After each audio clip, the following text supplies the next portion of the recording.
Hello survivors and welcome to another Walking Dead Road to Survival video. In this video we're going to be taking a first look at S-Class Nick, who is going to be the main reward in the next multi-week event, Haunted Skirmish. Now visually as a character we did predict that Nick would be in a wheelchair just because of what we could see in the picture before. We could see that handle and he is indeed in a wheelchair. Whether he was in a wheelchair before the apocalypse or because of what's happened since, he could have potentially been bit on his legs and someone came in to save the day. His wheelchair is however really geared out, spikes everywhere, and he is the first character to come into the game that is going to be in a wheelchair, which I think is actually really cool. Now he is a tough character, as we can see. He has got an attached weapon, which is going to be that FAMAS, which we also kind of spotted on my stream. But he has got some walker heads attached to the back of his wheelchair, and I guess this would be actually pretty reasonable if he did get in close encounter with a walker. That could put them off just for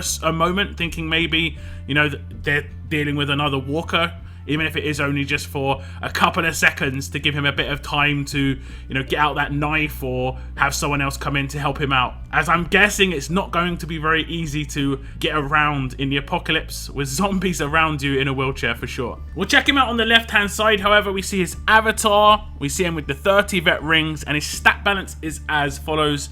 He has 5,294 attack, 2,941 defense, 4,343 HP. He is a tough character, as we've already seen, and he is considered a support character. He has got quite high attack stat. That's nearly on level with Priya, who has 5,400. Very low defense stat, so it does seem like he's a support character geared more for attack teams than defense teams. First up, we'll look at his adrenaline rush, and it is called Wheels of Fury, and it is a 66 AP cost rush, so very quick. Deal 900% damage to a line of enemies. Those enemies get 3,000 trauma and stun for 2 turns. Now first off, the 900% damage to a line of enemies is very powerful, very reminiscent of what we've had before with Princess, just a little bit lower in terms of the actual damage here, but 900% instead of 1,000%, but that's still a lot of damage. Now the second half of this is the controlling factor. Now the way this should work, and we'll have to test this out, is trauma should happen first, and then if they do resist the stun as the second one, they potentially could take 3k damage instantly because of that resist. Because what happens with trauma is if you cleanse or resist an effect, you take that much trauma damage, and it's 3,000. That's a lot. So a lot of people do run stun resist on defense teams, so we'll actually have to test this out. We'll do 2 separate tests. We'll show you the damage in terms of how that works, and then we'll show you the trauma and stun combination to see if what I predicted is actually going to be the case.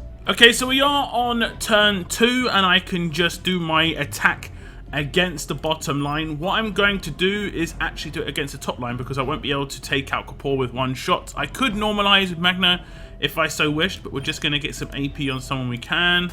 There we go. We're going to command. I have got someone who actually can give an attack buff, so we're going to get a little bit of a boost, but that would be almost as if we had another 1535 weapon next to me to give a boost to Nick himself. And then we'll attack the top line, and it looks like we're going to do quite a lot of damage. We're going to take out one character is extremely low. They have got a defensive pistol, but as you can see, they're getting double controlled. If they're not going to get taken out, we're going to see the trauma come in and the stun. Now let's test out what happens if the trauma comes in and they resist the stun. And who better to test this out against than the trader himself? I have given this trader a stun resist mod. That does mean he has got stun immunity. He's 100% going to resist the stun. If he doesn't resist the trauma, that should come in first, and this is going to give us a guaranteed, you know, first-hand account of if that trauma can be non-resisted and the stun is resisted, it will do 3k extra damage. We're going to see first the initial damage from Nick's rush, and then we might see a 3k damage hit on top if that does actually happen. So the rush is going to come in, the trauma is going to hit, but it isn't going to count to the resist to the stun with the trauma. So it does look like they are combined into one in the rush, so you're not going to get that extra bonus damage potential in the rush itself. However, follow-up afterwards will definitely do extra damage. As you could see, he resisted the crosshairs from my active of Magna, and Magna did 3k extra damage to the trader in that case. So a powerful and a fast rush indeed. You can of course amplify that damage massively, just give this guy all attack mods, upgrade the weapon or put the weapon in his hands that is just really offensive, and that 900% damage will go extremely high. You know, from the likes of Princess, that line damage can be nuts.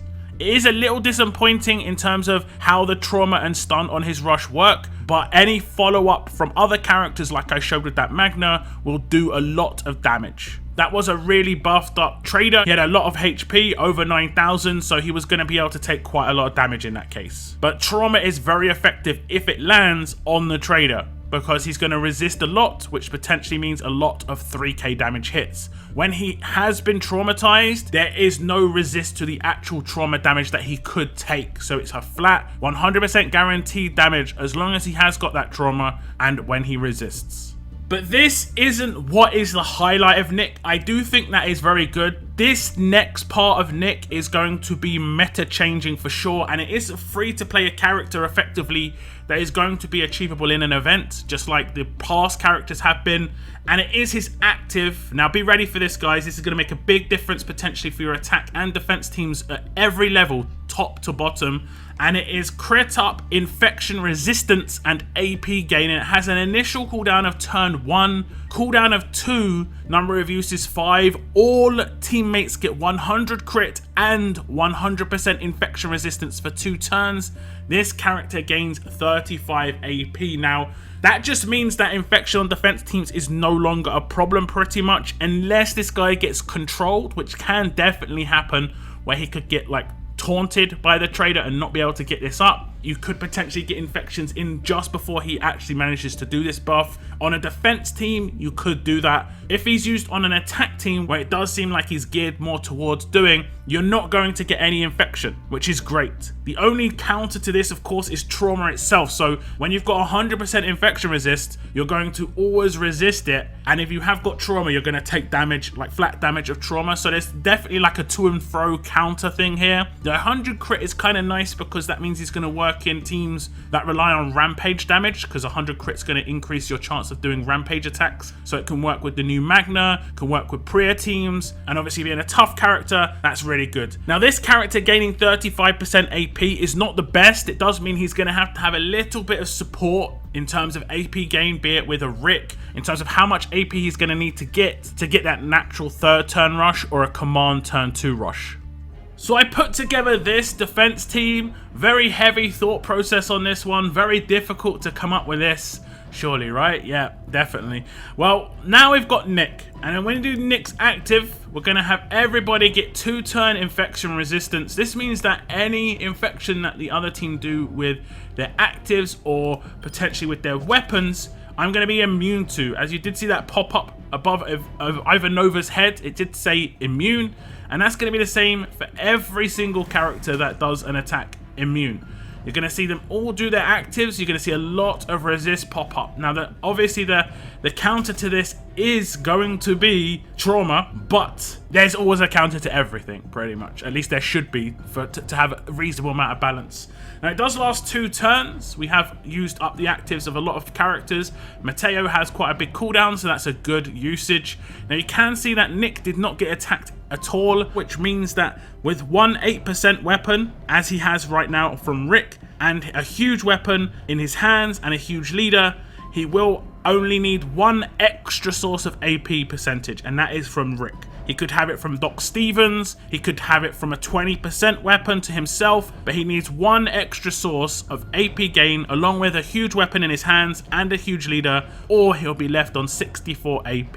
He will not get a natural turn 3 rush, and his rush is pretty effective, so it is good to do that. But I think a lot of people do have Rick, and his weapon is very good for attack teams, so that shouldn't be too much of an issue. So of course, an extremely effective active. It is not going to be as powerful on a defense team because attacking with 1st turn actives, I could get the infection in before the resist, and it is a resist, not a cleanse. So if someone is already got infection, it will not remove it. It will just mean they cannot have whatever effect they have got the immunity to. It will just mean that they cannot get infected again. So if they get healed to remove the infection, they can't get it reapplied while they've got that resistance up. This is extremely powerful. It goes to all all teammates, and this is pretty much a heavy counter coming up. I've always said that if you want to counter something properly, it has to come out in free-to-play. If it doesn't come out in free-to-play, then it isn't actually properly countered. It's still going to be an issue for the wider community. Like Jackie leads, for anyone who don't have Magna, are still going to be a massive issue, but people who don't have Magna are still going to benefit from her existence because people are going to use Magna less. This is exactly what happened with Mercer, but everybody having Nick kind of means that I think you're going to have to be really sneaky with your traders and sneak them in certain teams where you kind of are going to predict that Nick will not be used.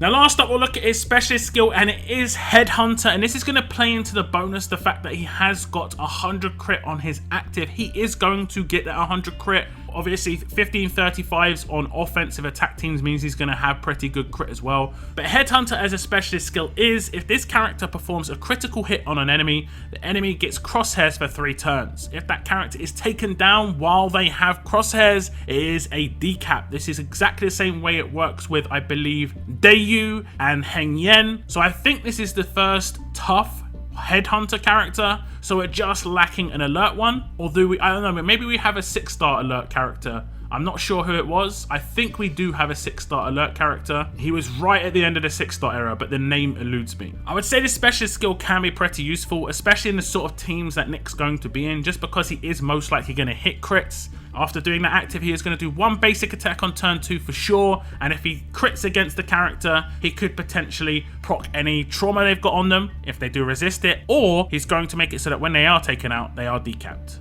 So just to give you an example, I'll attack Mateo here with a basic attack. He will get crosshairs, as you can see, and if he gets taken down, he should 100% be decapped in that situation. The takedown's going to come in, he is going to get taken out, he is decapped, and that means he has no possibility of being revived. So that's the specialist skill, and I do think it is powerful, but I don't think decap is as important as it once was. But it definitely is something that's nice to have on an attack team. Sometimes things can go wrong, and if someone is guaranteed not able to be picked up, it's a massive bonus. Especially with certain revives that can just pop off constantly, the likes of Tanya, where she can revive every single turn because of her AP gain. Big bonus. So those are all Nick's skills and abilities, but he does have an attached weapon, and as we look at it, it is Nick's Sturdy FAMAS. 30% HP base, a medium bonus to AP when attacking in the upgrade slot. You would most likely want to go for huge AP, like I said before. If you do want to get that natural turn 3 rush with an 8% weapon, you would need to get huge on this and huge on the leader skill, and then you'd get there. Now in the third slot, it says when attacking, a 100% chance to cause 4,000 trauma for 2 turns to all alert enemies. So he can attack anybody on the opposing team, and all alert characters will get traumatized. Okay, so we're going to attack the same team, and because obviously we're coming up against a lot of infection, it is probably better off to do Nick's active on turn 1 and just go about our business. We're going to resist all of the actives first, and then on turn 2 we'll do a basic attack with Nick to get that trauma off. Now one thing to mention about this is the fact that it doesn't matter which character you attack, it's going to be all alert characters that get the trauma. We'll attack Mateo here just to show you this, and all 4 of the alert characters will get a proc of trauma. If they have a resistance mod, they have a chance to resist it. If they are a trader, they of course have a chance to resist it because of the resilient as well. So we're going to come in with a basic attack, and we're going to see 1 did resist, which is the top right, but the bottom 2 did not. So what I'm going to do is I'm actually going to command Nick in this situation. We're going to rush the bottom line. If they resist the follow-up trauma or the stun, they'll take 4k extra damage. So you'll see 2 damage numbers potentially come in, maybe even 3.